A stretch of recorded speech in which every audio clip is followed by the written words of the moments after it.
ఓట్లేసిన public అడగాలి. ధన్యవాదాలు అన్న.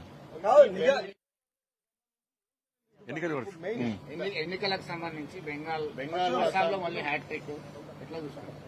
ఇప్పుడు దక్షిణాది రాష్ట్రాలు, ఉత్తరాది రాష్ట్రాలు, ఈ రాష్ట్రము ఆ రాష్ట్రము, ఈ ప్రాంతము ఆ ప్రాంతం అని చెప్పి దేశ ప్రజల లోపల ఒక విభజన, ఒకటి విష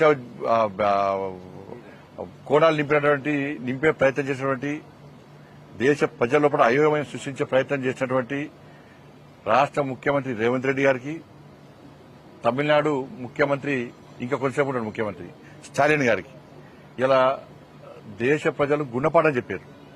పాపం రాష్ట్ర ముఖ్యమంత్రి ఏడికైనా ఒకటే, తమిళనాడు వేండు అవుటే, మధ్యప్రదేశ్ వేండు అవుటే, బీహార్ వేండు అవుటే, హర్యానా వేండు అవుటే. కాబట్టి నేను చెప్తున్నా, ముఖ్యమంత్రి తొందర రాహుల్ గాంధీ కూర్చొని కూర్చోవాలి, బాగా ఆతుత బాగుంది, ఇప్పటికున్నది. తొందరగా రాహుల్ గాంధీకి ఏం తెలియదు, నాకే అన్ని తెలుసు అని చెప్పుకునే ప్రయత్నం ముఖ్యమంత్రి చేస్తున్నాడు.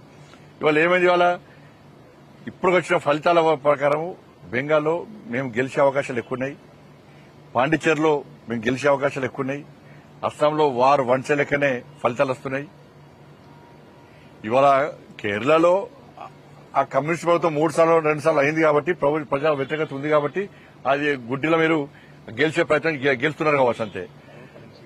12 సీట్లు దేశంలో కాంగ్రెస్ పార్టీ ఎక్కడ రాసి పెట్టుకోరు. ఇక కాంగ్రెస్ ముక్త్ భారత్ అనే నినాదం ఇవాళ మేము సక్సెస్ కాబోతున్నాం. ఇవాళ అనేక రాష్ట్రాలు, ఇవాళ బెంగాల్ మా కొత్తగా యాడ్ అవుతుంది ఇవాళ. ఇట్లా ఇంకా రాబోయే ఎన్నికలు కూడా నరేంద్ర మోడీ గారి నేతృత్వంలోని ఎన్డీఏ ప్రభుత్వాలు ఈ దేశంలో డబుల్ ఇంజన్ సర్కార్ ఏర్పడబోతున్నాయి. అంతటా కూడా ఇలా బెంగాల్ ఫలితాల కోసం దేశవ్యాప్తంగా భారతీయ జనతా పార్టీ కార్యకర్తలు ఎదురుస్తున్నారు. ఈ ఫలితాల బట్టి దాదాపు అనేక మంది కార్యకర్తలు బలిదానం అయిపోయినాడు. బంగ్లాదేశ్ గుండాల చేతుల మా కార్యకర్తలు బలిదానం అయిపోయారు, మా కార్యకర్తల కుటుంబాలు బలైపోయినాయి.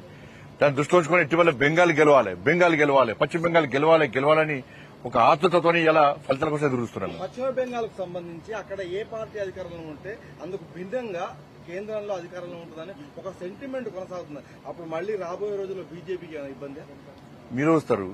అన్ని తారుమారైతున్నాయి, ఇప్పుడు ఫలితాలు అన్ని తారుమారైతున్నాయి. మీ సర్వే ఫలితాలు తారుమారైనాయి అన్ని. నరేంద్ర మోడీ గారు ప్రభుత్వం కాకుండా ఏ ప్రభుత్వం వస్తుందని చెప్పు మీరు నాకు చెప్పండి. రాహుల్ గాంధీ అయితే వాళ్ళ పార్టీలో మాకు ప్రచారకే రాహుల్ గాంధీ. రాహుల్ గాంధీని నాయకుని లెక్క వాళ్ళ నాయకులే గుర్తిస్తలేరు. ఇంకెవరు దేశంలో ఏ పార్టీ చెప్పు? ఇలా ఇండియా అలయన్స్ మొత్తం కొట్టుకబీక్తుంది, గాలి మొత్తం కొట్టుకబీక్తున్నది. అది ఎక్కడ లేవు కూడా వీక్తుంది. అది సర్ కారణం ఓట్లు తొలగించారు, కేంద్ర బలగాలను దించారు, ఎలక్షన్ కమిషన్ ను ప్రయోగించారు, ఇవన్నీ చేసి అనైతికంగా సర్ వల్ల నష్టం ఎవరు జరిగింది అంటే బంగ్లాదేశ్ వాడు వచ్చి ఈ దేశంలో వచ్చి ఓటేసిపోతే దొరుకుకోవాలా చెప్పరాదు. ఈ దేశం కానోడు ఈ దేశంగా వచ్చి ఈ దేశంలో బాంబులు పెట్టి విధ్వంసాలు సృష్టించి ఈ దేశ పౌరులను చంపి ఈ దేశ ఆస్తులను కొల్లగొట్టి అక్రమంగా చొరబడి వాడొచ్చి ఓటేస్తే ఒప్పుకుంటారా?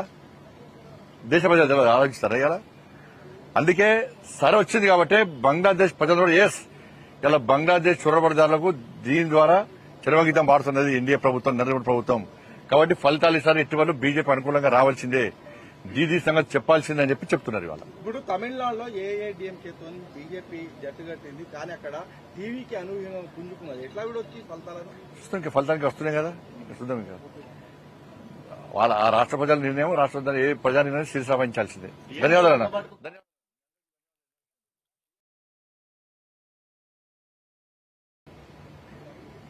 వెంటనే డాక్టర్స్ సర్జరీ చేసి అందరు కష్టపడి డాక్టర్స్ టీం వర్క్